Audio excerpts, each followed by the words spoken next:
Pension, emoluments and average emoluments for central government employees.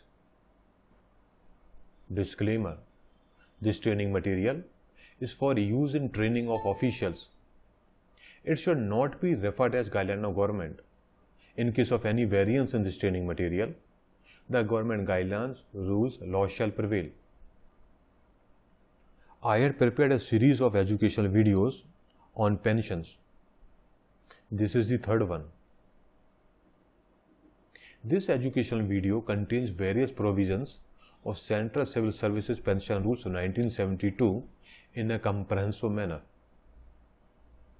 An attempt has been made to make this video an updated one by incorporating the latest changes.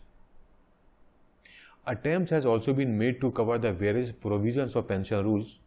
However, it is recommended to make the use of the CCS pension rules for more details. This rule is known as Central Civil Services Pension Rules of 1972 and it came into force on 1st June 1972.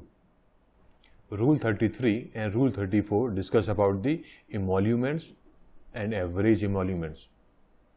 Rule 33 is about emoluments. Emoluments means basic pay as defined in the Fundamental Rule 921A1 plus a non-practicing allowance, that is known as NPA, plus stagnation increment. Note 1 of Rule 33 is about leave with leave salary or suspension which is allowed to be counted as qualifying service. Emoluments that government servant would have drawn had he not been absent from duty or suspended.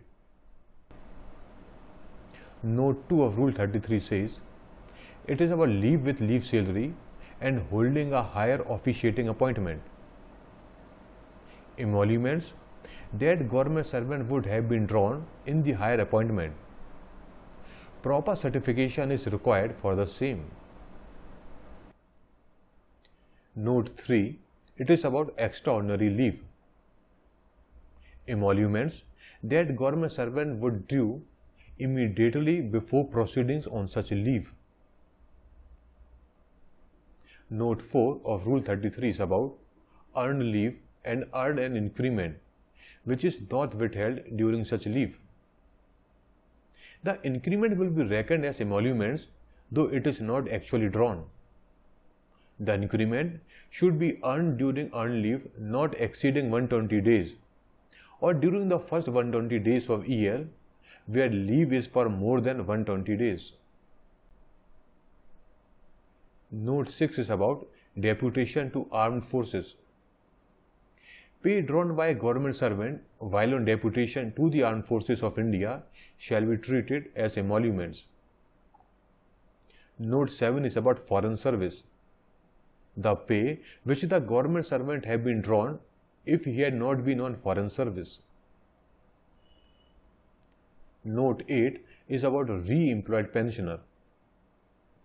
If re-employed pensioner opts to retain his pension for earlier service and whose pay on re-employment has been reduced by an amount not exceeding his pension, the element of pension by which his pay is reduced shall be treated as emoluments. Note 10. It is about government servant transferred to an autonomous bodies. When a government servant is transferred to an autonomous body, consequent on the conversion of a department of the government into such a body, and the government servant so transferred opts to retain the pensionary benefits under the rules of the government, the emoluments drawn under the autonomous body shall be treated as emoluments. Rule 34. It is about average emoluments.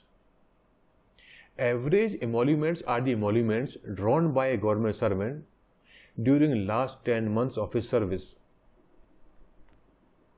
If the last 10 months contain the following period specifically treated as a non-qualifying service: leave without pay, suspension, even if any increase in pay other than increment is not actually drawn, shall not form the part of his emoluments.